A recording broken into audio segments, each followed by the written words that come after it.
My name's Gary, and I'm a watch addict. No, do it again. My name's Gary, and I'm a watch addict. No.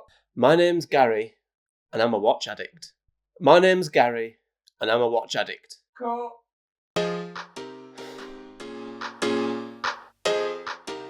Hi guys, hope you're well. So I'm just going to pick up Workington watches. We're going to have a couple of beers and then we're going to talk about its Omega Speedmaster. It's a pre-moon, vintage, 1960s summer. I'm not really into vintage, and hopefully he can educate us and tell us a little bit more about this special watch. Right, let's go get him.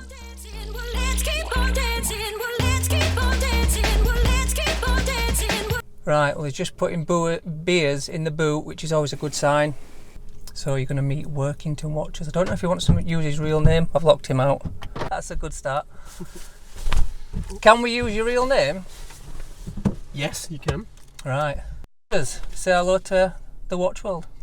Hello. How's Nice it going, to meet you mate? all. Have you done your research on this watch? Not really, no. But Right, I brought a book. because- So Well, we'll maybe just we have to can read it together. Yeah, we can read Right. it together. Let's go. Start the car. Right, so today we are talking about a very special Speedmaster, but the problem is, Gary, I have very little interest in vintage watches. It's a bit like buying a second-hand pair of shoes, isn't it? Well, no, not really, because you can't wear a pair of shoes for 58 years, can you? Like someone's worn this watch. True, but is it a delicate watch? When did you buy it? I bought it December of last year. And can you tell us how much you paid for it? No. Was it very expensive? No. That's a lie, isn't it? Well, it depends, doesn't it? It's if you want to get a new Patek Philippe, it's nowhere near the cost of that. But for a Speedmaster, I would say it's at the upper end of... It's more expensive than the modern Sapphire Sandwich. Can we say that? Yes, we can say that. That's fine. So, why did you buy, to me, I don't mean to be derogatory, but an old watch?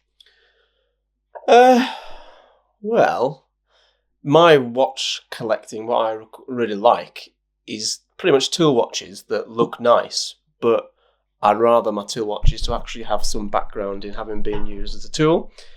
And I did like the modern Speedmaster, and I've tried it on loads of times, but whenever I put it on, I've got really small wrists, so like 6.25 inches. So when I put the big Speedmaster on, it's just too big. A Submariner sits well, the Speedmaster never did. What about the new Speedmaster? Have you tried them on? Well, yeah, actually they released that about a month after I bought this one. So, if they hadn't done, if they had done, I maybe wouldn't have bought that. Really? Well, maybe not, because a lot of what I like about that and what I'll talk about, they've actually brought into the new Speedmaster. So I'm a massive fan of the new Speedmaster. So this is called a... So the only reason this is Omega Speedmaster, the moon watch, is famous is because it's gone to the moon. And you've bought a watch, a Speedmaster, before going to the moon even existed. Is that right? Yes, this particular reference was the one that NASA tested and that passed all the testing to be given the approval to go on the missions, but it doesn't have professional on its dial. It doesn't have the load of nonsense on the back that says first watch approved for space travel or whatever it is that it says. It just is the watch that did that, not this particular one. My son thinks it went to the moon when I've tried to explain to him that it is the reference, but he's only 7, so he just thinks it's been to the moon. Well, my daughters think I'm an internet sensation, so it's okay, isn't it? You are, mate. You are. You're the only person I've seen on TV that I know. Well, I'm kind of a big deal, aren't I? I think you're getting there. Yeah. So, it's a very expensive old watch. Is it your first vintage watch? No, I've got quite a few vintage watches, but this one is, it's. I could have got a good modern one for the price that I paid for that, but I think a lot of people's issues with vintage watches, I think probably your issue with them, is that they're perceived to be delicate and that you won't be able to give them a knock, they won't be able to do the job. But, I don't know I do know what kind of life that you lead, and I suspect it's probably capable of doing most of the things that you're going to put it through. Do you know what? That's probably a psychological barrier that I have to overcome myself, because it's really old. There's a certain amount of risk involved, isn't there? Is there a lot more servicing involved with a watch like that as well? I think the suggestion is every 2 to 5 years.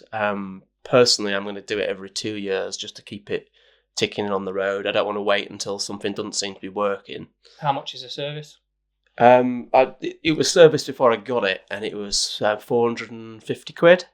So that was with no replacement parts. I imagine it'd be quite a bit more expensive if you need to find some parts that are 50 odd years old, and you want to keep it truly authentic. So, as the watches get older, how difficult is it to source the actual parts?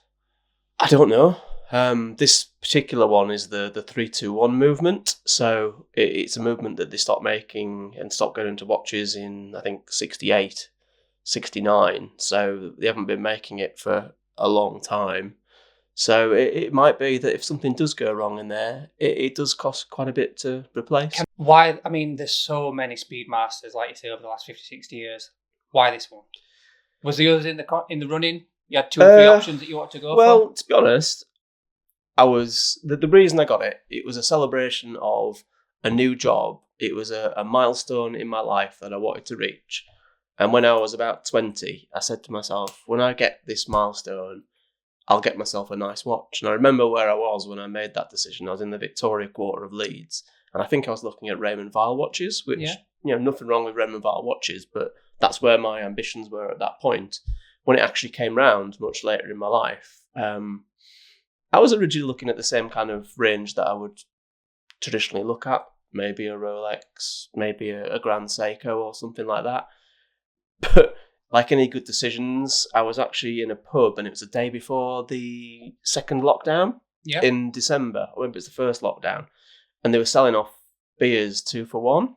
So I got a few in, and I was on eBay, and I came across this one being sold on eBay, and the seller was actually based in Yorkshire.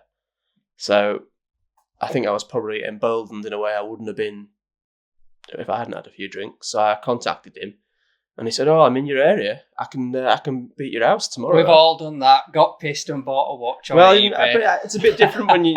I hadn't just pressed yes with my card details. The bloke actually had to come round with it, and then showed me it. But what we probably all have done is once you've got a watch that you really like in your hands, and once you've got it and you've looked into its eyes, there was always going to be a way that this was actually going to be in my collection. So tell me about that's 4 different versions of Speedmaster in one, is that right? Well, it was come from a quite interesting period in Omega's history, and I'm not going to pretend that I'm an expert in it. I learned more about this individual watch after I bought it, to be honest. And there's a lesson why I did it that way, but I'll maybe come to that later. But it was a time... What do you mean a lesson? So you bought the watch because it almost fell into your lap? No. The reason, I think what I would have done, if I didn't trust the person selling it to me as much as I ended up doing, I would have done all the research. And I've got in front of me Moonwatch Only here, which will tell you whether every hand is right, whether the chronograph hand is right, what you should be looking for on your bezel inserts and stuff. I will just show you this book. It's ridiculously large. And this is what he read for his homework. And it's literally got everything in there. It's just crazy. Every Moonwatch ever existed. Is that right? Is that what it's got in there? Yeah, it's it's up to date. It's even got the most recent, because Omega recently re-released a version of this. Is that the one that they're only producing about 2,000 a year? Yeah, that's right. But this is I think it was Gene Cernan was the astronaut, and they took a digital imprint of his watch and they've reproduced it. But it is this reference. It has the step dial, the applied logo. Do you think the fact that Omega do so many variations of the Speedmaster, it dilutes its importance? Not really, because I think it's always got its core, the Moonwatch. And if the big thing for you is the fact that it would what an astronaut would wear if they were going to space now or did, then I reckon... mean, is that marketing now? Well, I think... I mean, it's so... The modern Speedmaster is so removed from that. Well, once they changed from this one... Apart from the relatively similar in looks, the modern Speedmaster has got a completely different movement, different bracelet, sapphire crystal. Have you scratched that yet? Is that the plastic version? It is the plastic version, but yeah, a bit of polywatch comes up right. I did. Have you polywatched it? Yeah. When the bloke showed me it was a little bit scratched. And I said, that just worries the shit out of me. Well, do you know why it says light? You probably do, don't you? Of course I do. Of course you do. Yeah. Because NASA couldn't afford to buy glass at the time. Well, the reason you wouldn't Because Actually, it you'd rather floats or something and it won't Well, I'd say break into shards in exactly space. sapphire crystal crack. It'll be all inside the zero gravity and floating around, whereas that just cracks and you can replace it. And A bit like I one like of those that. bendy rulers at school. Wristwatch check. What are you wearing, pal? Well, I am wearing my brand new Tissot Powermatic PRX or PRX Powermatic 80, which I got this week, and you've just kindly adjusted the bracelet for me. And I mean, it's a very good looking Tissot, I think you mean to pronounce it. well, I don't know, is it Tissot or is it Tissot? I've always You called tell it me. Tissot. I think it's Tissot, but you're not from Yorkshire. You might have to explain your accent to people as well, because you don't sound like me, do you? I'm not sure what I sound like. Maybe you can explain my accent to people. He's more northern than me. He lives from a place near the border of Scotland. Called Workington. Yeah, Well, I lived. I've not been where I there am now. once. I drove through, I had to lock the doors. Bit rough. It is rough. And I live in Huddersfield. It's quite- So I'm wearing my Seamaster on the Z-Line rubber strap. I thought were being cool, but when I've seen myself in the mirror and I've got a matching t-shirt and a matching watch strap, I realised that I'm a bit of a watch twat, for lack of a better word. But it's looking good, isn't it? It does. It's look looking good, and I knew you were going to be wearing a new watch, so I thought I'd better get one myself. Do you know what?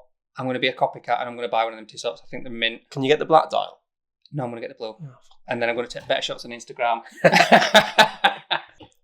Right.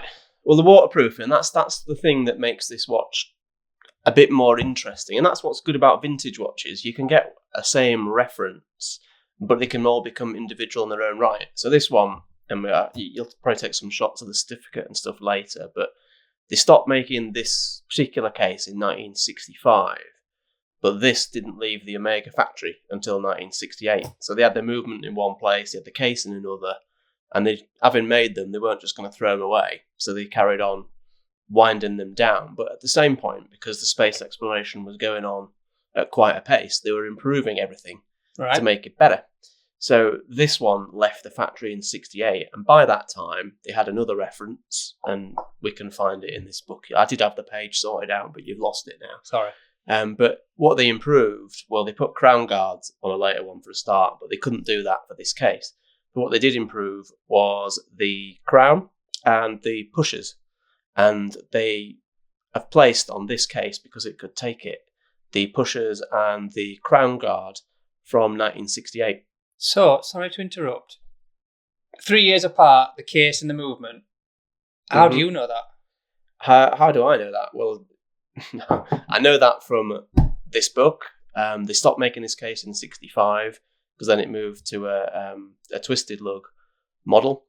The 321 was still made after that, but obviously if they stopped making the case, they wouldn't pair it with it until that movement stopped being made. But I know from my archive that in 1968, that's when the movement met the case and went out to the person that bought it. And you can tell that it has special pushers and special crown, because on the inside, so in the case back, Omega stamped SP, which is special pushers, special crown, and that only appears in a 1968 reference. I can't remember which one it is. I think it's the 145012. Yeah, me too.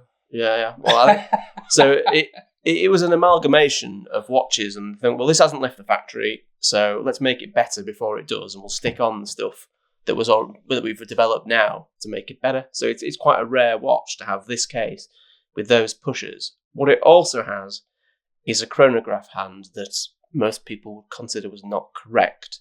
Now, the person that I bought it from is a Speedmaster advisor to certain celebrities that I've asked him if I could mention, and he said no. I can mention him, but I can't mention the people. Custard pie. can't mention the people that he works for. But he spent some time in the Omega archives, and they don't know a massive amount it. But he's seen 3 of these Ed White 65 matched to a 321 movement with an SP case stamp, and they've all had this chrono. So, Whoa. This is my long stick. You like it? It's nice. Yeah. So I couldn't invite you into my back hole on the first date, so we've had to do it in my living room today, guys. So we think we've blabbed on long enough. I think I've tried to shoot it in 4K, which means it only goes into 5 minutes at a time. So that's why we keep having camera cutouts. Say hello, Gary. Hi. So we've had a couple of beers. We've enjoyed ourselves. But now we're going to wrap it up. What I need to know is... Don't think you turn that off, mate. Right. So what I need to know is Gary entertaining? Do you like his watch? Do you want to see more of his watch? Do you get vintage? I'm still not sure I do. I do like the story behind it. I don't like the cost involved. I'm worried about it being a little bit more delicate than it should be. But big thank you, Gary. I really appreciate you coming on the channel. No worries. If you guys like this sort of thing, let us know. Give Gary a follow on Instagram. He's got a great account. Just not as good as mine. That's the only problem. Did take your advice. Right, guys. Hope you enjoyed this. Over and out. I'll see you in the next one.